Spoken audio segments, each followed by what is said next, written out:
First Sikkim Forest Sports Meet 2025 Open. To uphold the spirit of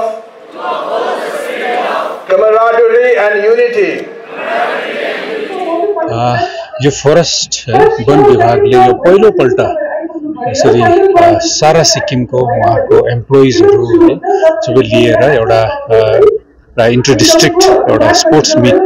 organise गर्नुभएको छ र यो उहाँको यो यसको मुख्य उद्देश्य के रहेको छ भने है एम्प्लोइजहरू माझमा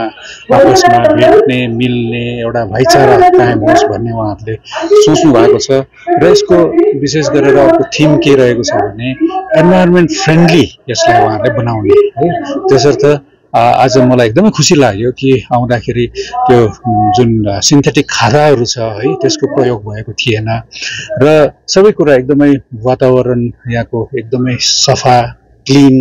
यसरी यो एउटा राम्रो पिक्चरस्क यो एउटा हाम्रो स्टेटको स्पोर्ट्स मैदान छ खेल मैदान छ यहाँ है त्यसलाई उहाँहरूले अलिकति राम्रोसितले यहाँनिर यो अर्गनाइज गरिदिनु भएको छ त्यसको निम्ति म फरेस्ट डिपार्टमेन्टलाई एकदमै बधाई दिन चाहन्छु यो पहिलोपल्ट उहाँहरूले यस्तो प्रकारको यो प्रायोजन गर्नु हुँदैछ सर तपाईँ स्पोर्ट्सको मिनिस्टर इन्चार्ज पनि हुनुहुन्छ है यो स्टेटहुडलाई लिएर के कार्यक्रमहरू तपाईँहरूले यो वर्षभित्रमा गर्ने भनेर सोच्नु भएको छ विविध कार्यक्रमहरू छ है मतलब सबै विभागले आफ्नो आफ्नो कार्यभार लिएर यसरी गर्दैछ जस्तै स्पोर्ट्स डिपार्टमेन्टले पनि आफ्नो थुप्रो कार्यक्रमहरू आर्चरीदेखि लिएर म्याराथन स्पोर्ट्स मिटहरू सबै कुरा गर्दैछ है त्यसरी नै अरू विभागले पनि पर्यटन विभागले हिजो अस्ति पनि हेर्नुभयो यसैलाई लिएर तपाईँको भलिबल टुर्नामेन्ट पनि भयो छौसो फेस्टिभलमा त्यो पनि यो 50 इयर्स अफ स्टेटहुडकै उयसमा भएको थियो त्यहाँदेखि तपाईँको युथ कन्क्लेभ भयो है याङगाङमा त्यो पनि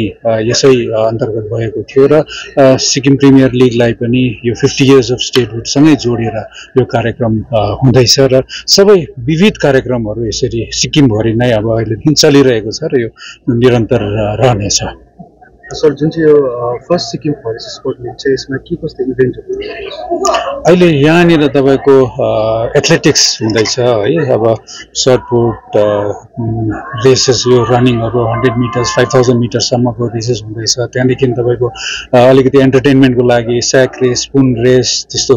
टग अफ वारहरू पनि हुँदैछ त्यसरी नै ब्याडमिन्टन टुर्नामेन्ट अब माथि गएर हुँदैछ र सबै उहाँहरूले सबै जोड्नु भएको छ यसमा यसको सबैभन्दा डिफरेन्स चाहिँ पहिला तपाईँ यो हेर्नुहुन्छ कुनै पनि यस्तो स्पोर्ट्स मिट हुँदाखेरि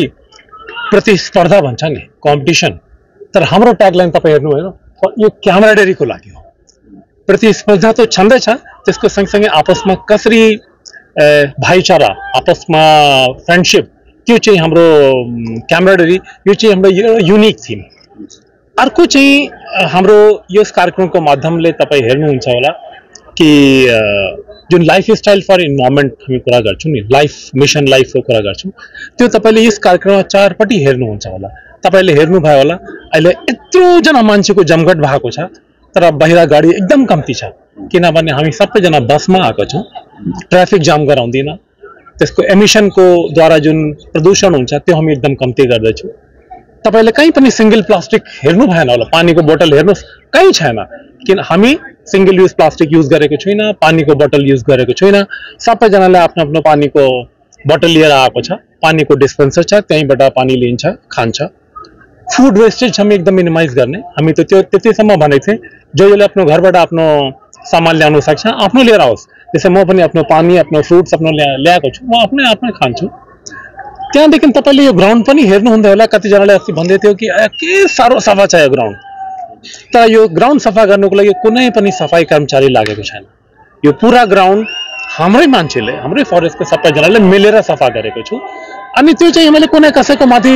कुनै ठुलो एहसान अथवा कुनै त्यस्तो ठुलो गरेको छुइनँ यो हाम्रो सामूहिक जिम्मेदारी हो तपाईँ हेर्नुहुन्छ होला अहिले हामी कहीँ यसमा महिला छैन नभएको कारण चाहिँ हो हामीले त्यही भनेको छु यो इभेन्ट हुँदाखेरि हामीले यस्तो एउटा संस्कृतिको जन्म दिउँ कि इभेन्ट भएपछि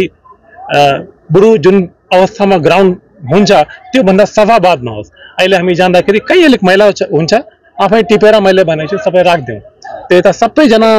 स्पोर्ट्स मिटमा भाग लिने यसको दर्शक मैले सबैजना एउटा के भनौँ एउटा योद्धा हो मतलब सफाईको योद्धा हो स्वच्छताको छ जुन सीएम साहबले भन्नु चारपट्टि सफाई राख्नुपर्छ त्यो सबैजना एउटा स्वच्छता योद्धा हो ग्रिन भलिन्टियर हो त्यसले गर्दा जसले जे देख्दैछ त्यसमा कुनै मान्छेले बाहिरको मान्छे सफाई कर्मचारी लगाएर सफा गरेको छैन हामीले नै आफै गर्दैछु कहीँ देख्यो भने हामीले टिपेर एक ठाउँमा राखिदिन्छौँ त्यसले गर्दा हाम्रो डस्टबिन पनि छ वेट वेस्ट अनि ड्राई वेस्टको लागि अलग्गै छ त्यो लाइफस्टाइल फर इन्भाइरोमेन्ट कसरी कुनै ठुलो कार्यक्रममा हामीले सम्मिलित गर्न सक्छौँ त्यो तपाईँले यता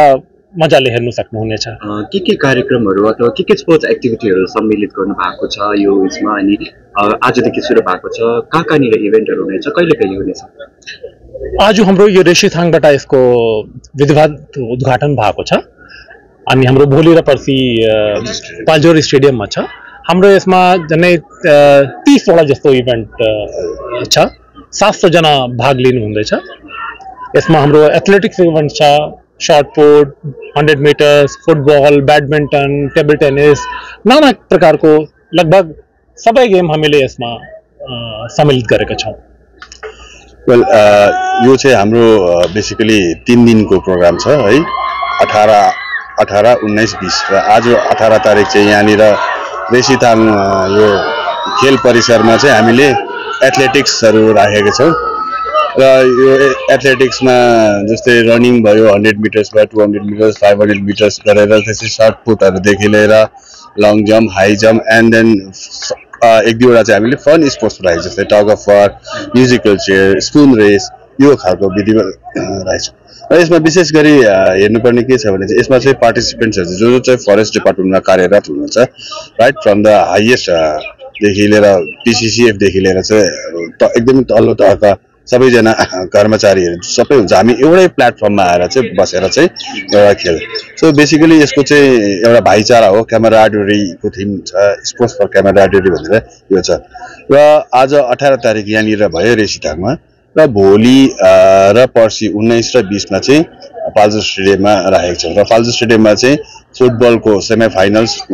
मेन वुमेन त्यहाँदेखि 20 तारिक फाइनल्स छ त्यसै गरी ब्याडमिन्टनको पनि छ टेबल टेनिसको पनि चाहिँ पाल्जर स्टेडियम रहेछ एथलेटिक्स चाहिँ आज यहाँ 18 तारिक आज नै सकिन्छ सबै हाम्रो र भोलि 19 तारिक र पर्सि 20 तारिक चाहिँ फुटबलहरू उयो गरेर चाहिँ हाम्रो 20 तारिक चाहिँ यो कार्यक्रम चाहिँ सकिन्छ